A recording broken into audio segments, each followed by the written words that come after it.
Hello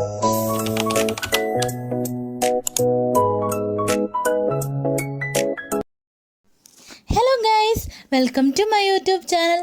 ഇന്നത്തെ video വളരെ സ്പെഷ്യലാണ്, ആരും സ്കിപ്പ് ചെയ്യാതെ കാണണേ. നമ്മളൊരു ഗീവ് അവേ വീഡിയോ ഇട്ടിട്ടുണ്ടായിരുന്നു. അപ്പോൾ ഈ വീഡിയോയിൽ നമ്മളതിൻ്റെ വിന്നറെ തിരഞ്ഞെടുക്കുന്നതായിരിക്കും. അപ്പോൾ ഇതെന്താണെന്ന് കണ്ടാലോ? ഇൻഡിപെൻഡൻസ് ഡേ ഒക്കെ അല്ലേ വരുന്നത്, നമുക്കൊരു ബാഡ്ജ് ഉണ്ടാക്കിയാലോ? 6 സെൻറ്റിമീറ്റർ സ്ക്വയറിൽ 3 കളറിലും 4 എണ്ണം വീതം കട്ട് ചെയ്തെടുക്കാം. എന്നിട്ടത് മടക്കി ഹാർട്ട് ഷേപ്പിൽ കട്ട് ചെയ്തിട്ട് ഒരു ബുക്കിൻ്റെ ബൈൻഡ് എടുത്ത് റൗണ്ട് ഷേപ്പിൽ കട്ട് ചെയ്ത് വീഡിയോയിൽ കാണുന്നത് പോലെ ഓരോന്നായി ഒട്ടിച്ചു കൊടുക്കാം. പിന്നെ അശോക ചക്രവും വരച്ച് കട്ട് ചെയ്ത് അതിൻ്റെ മേലെ ഒട്ടിച്ചു കൊടുക്കാം.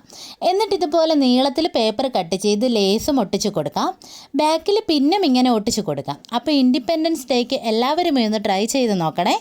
ഇനി നമുക്ക് കാത്തിരുന്ന ഗീവ് അവേ വിന്നറിലേക്ക് പോകാം. കമൻറ്റ് പിക്കർ വഴിയാണ് നമ്മൾ വിന്നറെ തിരഞ്ഞെടുക്കുന്നത്. നമ്മളിപ്പോൾ ഒരാളെ തിരഞ്ഞെടുക്കുന്നോളൂ. നമ്മളുടെ ചാനലിൽ കുറച്ചുകൂടി ഗ്രോത്ത് ആയതിനു ശേഷം ഒന്നിൽ കൂടുതൽ പേരെ നമ്മൾ തിരഞ്ഞെടുക്കുന്നതായിരിക്കും. അപ്പോൾ കിട്ടാത്തവരാരും വിഷമിക്കേണ്ട, സപ്പോർട്ട് ചെയ്ത് കൂടണേ. നമ്മൾ ഇനിയും ഗീവ് അവേ ആയിട്ട് വരുന്നതായിരിക്കും. അപ്പോൾ നമ്മൾ കാത്തിരുന്ന വിന്നർ ആരാന്ന് കാണാം. നിങ്ങളെപ്പോലെ ഞാനും വളരെ എക്സൈറ്റ്മെൻറ്റിലാണ്. അപ്പം വിന്നറായിട്ട് വന്നിരിക്കുന്നത് പിങ്ക് ബെറിയാണ്. കൺഗ്രാറ്റുലേഷൻസ്. ചാനലിൽ ഞാൻ മെയിൽ ID കൊടുത്തിട്ടുണ്ട്. പിങ്ക് ബെറി എനിക്ക് മെയിൽ അയച്ച് ഡീറ്റെയിൽസ് ഒക്കെ പറയുക. മറ്റൊരു വീഡിയോ ആയിട്ട് ഉടനെ തന്നെ കാണാം. ബൈ.